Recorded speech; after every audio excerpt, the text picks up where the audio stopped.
እጅግ የምንወዳት እህት ነበረችኝ ጠንካራ ብትባል ማለት ነው አንድ ቀን አሟት አያውቅም በቃ ከቤቱ እሷ ነች ሰው ቤታም የምትረዳ ታላቄ ሶስተኛ ልጅ ነበረች እና ድንገት ነው የሞተችው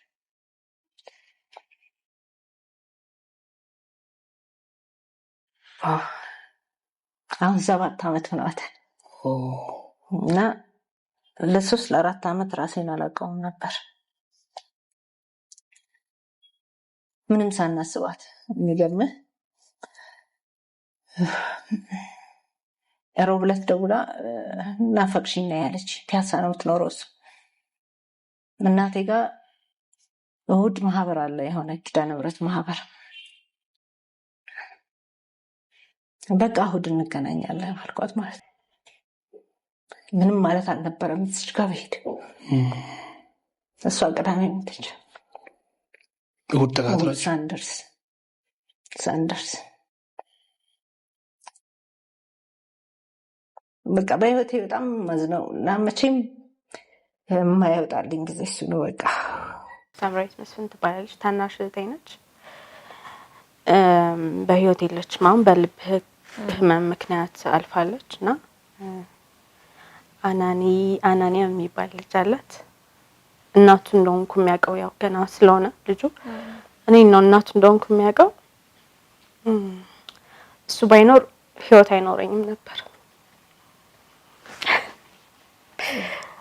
እኔስ ደስተኛ ነኝ በጣም ኦፍ ኮርስ ጠንካራ ነኝ በጣም ማለት ለኔ የእህቴ ሞት ማለት በቃ ከእህቴ ሞት በኋላ ምንም ነገር አይከብደኝም ምንም ነገር አሸንፋለሁ ምንም ነገር ለምን ያለሷ ህይወት ማሰብ በጣም ይከብደኝ ነበር ግን እግዚአብሔር ሲሰጥሽ ልብሽን ድንጋይ ነው የሚያደርግልሽ ማለት ማንኛውም መጥፎ ነገሮች ሲመጡ እግዚአብሔር ያጠነክርሻል በጣም ጠንካራ ነኝ በጣም ብዙ ነገሮች አልፌያለሁ ከዛ በኋላ እንዲ በተከታታይ መጥፎ ነገር ሲመጣ ይዞ ይመጣና በተከታታይ ብዙ መጥፎ ነገሮች አሳልፌያለሁ በጣም ብዙ ከባድ ነገሮች ግን በጣም ጥሩ ቤተሰብ ስላለኝ በጣም የሚወደኝ ትልቅ ቤተሰብ ስላለኝ ትልቅ ስልሽ አያቴና እህቴ ናቸው ያሳደጉኝ ትልቁ እህቴ እነሱ አሉኝና እሷ ከሞተች በኋላ ያናኒ መኖር እኔ ለዚህ አብቅቶኛል ጠንካራ ደስተኛ እንደሆነ አድርጎኛልና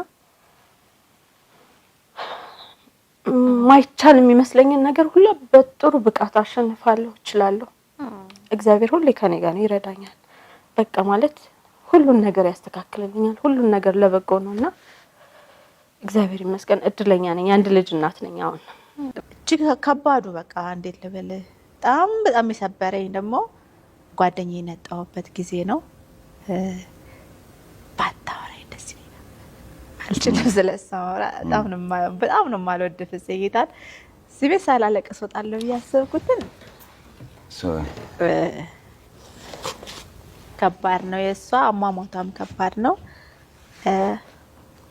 እኔ እንጃ በህይወት እያለሁ ራሱ እምተወው ምረሳው የሚወጣልኝ አይመስለኝም ስትወልድ ነው ያረፈችው ከነ ልጇ ነው ያረፈችው ከባድ ነው በጣም እሱ ከባድ ሀዘን ነው ከዚህ በፊት ስጠይቀኝ እንደዚህ አልቻልኩም ነበር መቼም የሚድንልኝ አይመስለኝም ረጅም አመት ነው ግን አንዳንድ ሀዘኖች አይጠፉም ማለት ከህይወት ላይ ጓደኞቼን እንደ ራሴ አርጌ ነው የምወደው ስለ በምክንያት ነው ጥቂት ሰዎች ናቸው ህይወቴ ውስጥ የሚኖሩት እነዛ ሰዎች ግን በቃ እኔነቴን የምሰጣቸው ናቸውና መሰረት ንጉሴ ትባላለች መሲዬ በጣም ነው የምወዳት የነበረው እኔንም ትመስል ነበር የተማማቾች ሁሉ ነበር ምን መስለውና ክርስትና እናትም ነበርኩኝ ሴት መሆኗ ሲታወቅ ገና ሳትወልድ በቃ የመቅዲ ልጅ ነች ተብሎ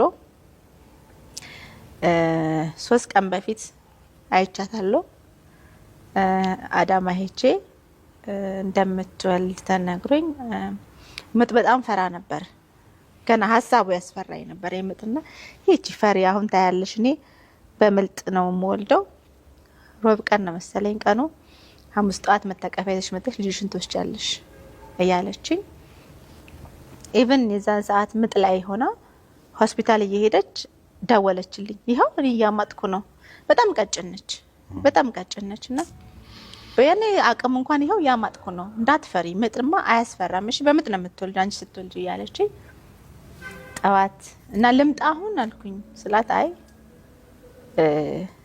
ጠዋት ምጥሽ ልጅን ትወስጃለሽ ልጅን ትሰሚያለሽ ብላይ ለሊት 11 ሰዓት ላይ ተደውሎ ሲነገረኝ እኔ እንጃ በምድር ላይ ያለው ምረሰው ሀዘን አይመስለኝም። እግዚአብሔር ይመስገን ተጽናንተዋል ቤተሰቦቿ። ምክንያቱም ምርጫ የለም አይደል? ከሄደ በኋላ ምርጫ የለም። ግን በማናችንም ልብ ውስጥ ምንረሳው አይደለም እና ለዛም ነው አንዳንዴ ሴቶችና ህጻናት ላይ በጣም ከምሰራባቸው እንትኖች ሁሉ አንዱ ይሄ ነው። ብዙ አሉ በህክምና ስህተቶች በተለያዩ ምክንያቶች መዳን የሚችሉ ነፍሶች የሚያርፉበት በህክምናችን ባለመሰልጠኑ ብዙ ህይወት የምናጣባቸው ነገሮች አሉ በየቤታችን ላይ ነው። ምን አድርጌ ይሄንን ጥያቄ እንደምታነሳብኝ አላውቅም። በጣም ከባድ እንትኔ ነው ለኔ።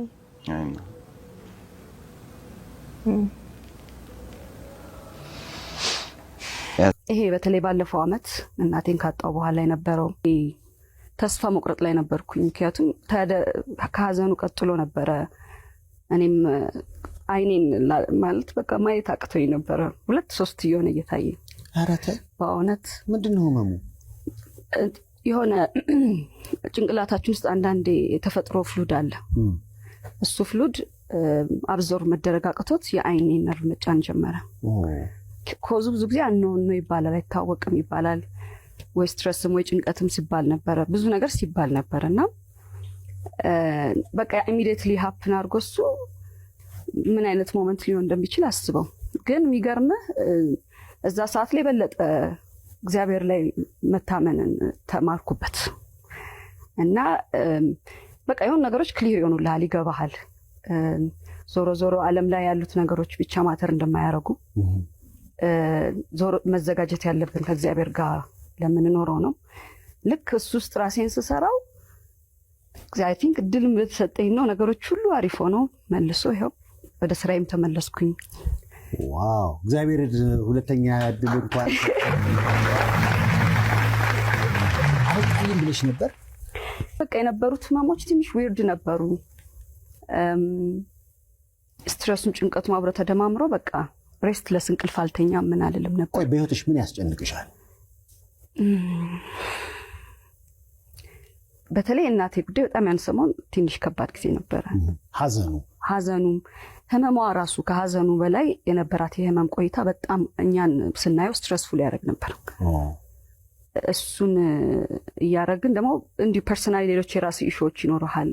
ምንም ክሊር ያልሆኑ ነገሮች አሉ። አንዳንዴ የገባኝ ኢን ላይፍ ይሄ ፊር ወይ ጭንቀቶች ትልቁ ጠላታችን እሱ ነው። ይሄ ከአክቹዋል ከሚኖረው ህይወት ምንድነው ካለን ችግር በላይ አይ ቲንክ ማይንዳችንም የራሱ ኢማጂን የሚያደርገው ጭንቀቶች አሉ እና እነሱን ነው ፌስ ማድረግ እንዳለብህ እሱን እንዴት ማሸነፍ እንዳለብኝ በዚህ ሁኔታዎች ተምሬን የመጣሁት። እግዚአብሔር ይመስገን አሁን ኤቭሪቲንግ ሁሉ ይሄው ማክሲያ ታድሳ